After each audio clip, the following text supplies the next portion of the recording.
Assalamualaikum warahmatullahi wabarakatuh. Oke, di sini bersama Al-Fakih kita akan mempelajari tentang proses dan cara-cara masuknya agama Islam di Indonesia. Ya, ini adalah pelajaran SKI untuk kelas 9. Sebelumnya, apa kabar semuanya? Semoga kita semua dalam keadaan sehat dan masih semangat untuk terus belajarnya. Lanjut. Proses masuknya agama Islam di Indonesia.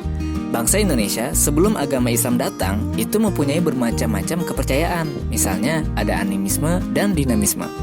Terdapat dua pendapat masuknya agama Islam di Indonesia itu. Yang pertama, ada yang mengatakan abad pertama Hijriah atau abad ke-7 Masehi. Ada juga pendapat yang kedua yang mengatakan masuknya agama Islam ke Indonesia itu adalah pada abad ke-13 Masehi. Oke, kita bahas satu-satu ya. Teori pertama atau 7 Masehi yang mengatakan agama Islam datang ke Indonesia itu ada beberapa teori.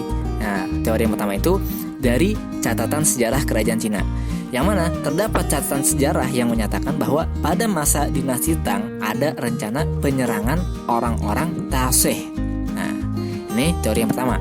Teori yang kedua itu ada berita dari Chow Kufei tahun 1178 Masehi. Nah, terdapat dua komunitas orang-orang Tauseh, yaitu di Foloan dan di Sumatera Selatan, termasuk kekuasaan kerajaan Sriwijaya. Nah, artinya orang-orang Tauseh ini adalah orang-orang yang yang bercorak Muslim gitu. Nah, teori yang ketiga itu adalah berita Jepang, yang mana di pelabuhan Kanton terdapat kapal-kapal Pose atau bangsa Melayu dan Taseh Kuo bangsa Arab. Nah, di sini karena bangsa Arab itu kan udah tersebar agama Islam terlebih dahulu. Jadi Arab pada saat itu identik dengan Muslim, walaupun enggak juga. Lanjut. Teori yang kedua yang mengatakan agama Islam masuk ke Indonesia itu pada abad ke-13 Masehi. Nah, teori ini didukung oleh catatan perjalanan Marco Polo, yang mana ketika Marco Polo melintasi daerah Sumatera bagian utara, dia menyempatkan singgah di kerajaan Islam Samudra Pasai sebelum kembali ke Eropa. Nah, teori yang kedua itu didukung dari teorinya berita Ibnu Batutah, yang mana kisah Ibnu Batutah pada abad ke-13 Masehi ini mendukung pendapat kedua ini. Ketika itu ditemukan pula sebuah batu nisan Sultan Malik As-Saleh di Sumatera Utara yang menunjukkan pada Ramadan 676 Hijriah atau 1297 Masehi.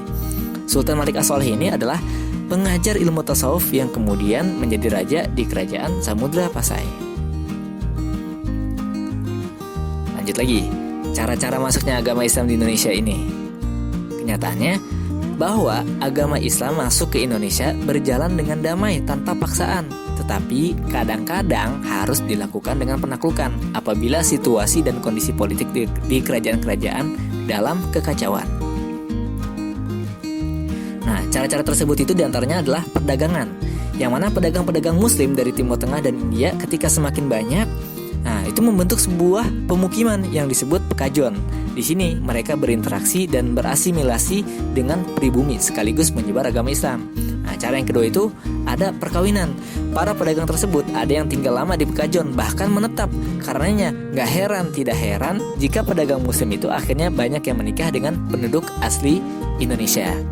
Oke, yang ketiga, cara tersebut itu dilakukan dengan pendidikan.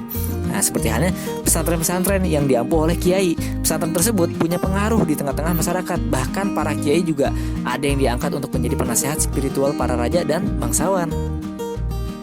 Nah, cara yang selanjutnya itu adalah tasawuf, yang mana ajaran tasawuf itu mengandung arti ajaran atau cara untuk mendekatkan diri kepada Tuhan. Yang terakhir merupakan kesenian. Jadi cara dengan kesenian ini, penyebaran agama Islam melalui dunia seni ini banyak kita jumpai. Misalnya ada seni pahat, seni musik, seni sastra, dan juga bangunan-bangunan. Dan ini semua nanti kita akan bahas di pertemuan selanjutnya satu persatu. Jadi sabar aja. Oke, jika ada pertanyaan bisa langsung tulis di kolom komentar ya. Nah, pokoknya jangan bosan-bosan untuk belajar online. Ya, itu aja dari saya. Terima kasih. Dan juga pengen ngucapin terima kasih untuk Let's Go karena telah menyiapkan slide PPT yang simple tapi bagus lah gitu. Oke, wassalamualaikum warahmatullahi wabarakatuh. Nih BTW bikinnya mendadak nih, maafin ya.